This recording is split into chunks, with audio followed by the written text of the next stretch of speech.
পান্টি থেকে বাঁশগ্রাম হয়ে কুষ্টিয়া যাওয়ার পথে মাঠের পর মাঠ, শুধু ধানের ফসল, শুধু ধান চাষ করছে চাষিরা। কোথাও কোনো মাঠ ফাঁকা নেই, এক চিলতে জমি ফাঁকা নেই অন্য কোনো কিছু চাষ করার মতো। সবই যা দেখা যাচ্ছে শুধু ধান চাষ করা হচ্ছে এখানে। এই ধান চাষ শেষে কৃষকরা টার্গেট নিয়েছেন, তারা পেঁয়াজ চাষ করবেন এই এলাকাতে। ভুট্টাও কিছু কিছু করবেন, তবে পেঁয়াজ চাষে আগ্রহী তারা বেশি।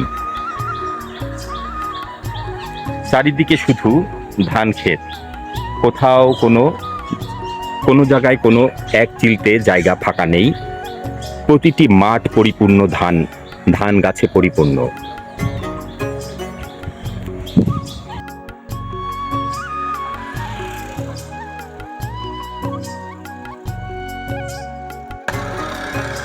এই যে আরো কিছু দূর এগিয়ে এসে দেখা গেল একই অবস্থা, সব জায়গায় শুধু ধান আর ধান। কিছু কিছু ক্ষেতে কিছু কিছু ধান পেকে গেছে, তাদের কাটার টাইম আর 1 মাস পরেই। আর কিছু কিছু ধান আছে এমন, তাদের কাটার টাইম এখনো 1.5 মাস পর। তো যে সামনে ভুট্টার সময় আসছে, এই ভুট্টার সিজনে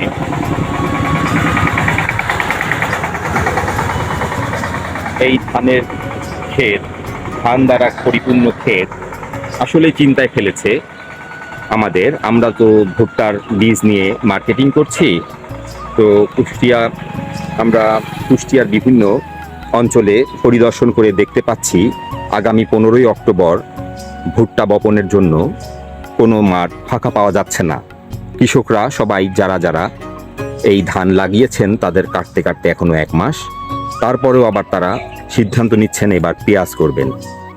তো তারপরেও আমরা আশা রাখি অনেক কৃষকরা ভুট্টা করবেন, তবুও আমাদেরকে অপেক্ষা করতে হবে এখনো 1 মাস। বোঝা যাচ্ছে যে আগামী নভেম্বর মাসের আগে কেউই ভুট্টার বীজ বপন করতে পারবেন না এই অঞ্চলে, কারণ মাঠ ফাঁকা নেই। সব জায়গাতেই মাঠ পরিপূর্ণ অবস্থা, ধান খেতে ধান গাছে পরিপূর্ণ। একই অবস্থা, যেদিকে 2 চোখ যায় শুধু ধান ক্ষেত, যেদিকে 2 চোখ যায় শুধু ধান ক্ষেত। একই অবস্থা চারিদিকে, রাস্তার ধার থেকে শুরু করে সুদূর গ্রামাঞ্চল পর্যন্ত সব জায়গাতে শুধু ধান আর ধান।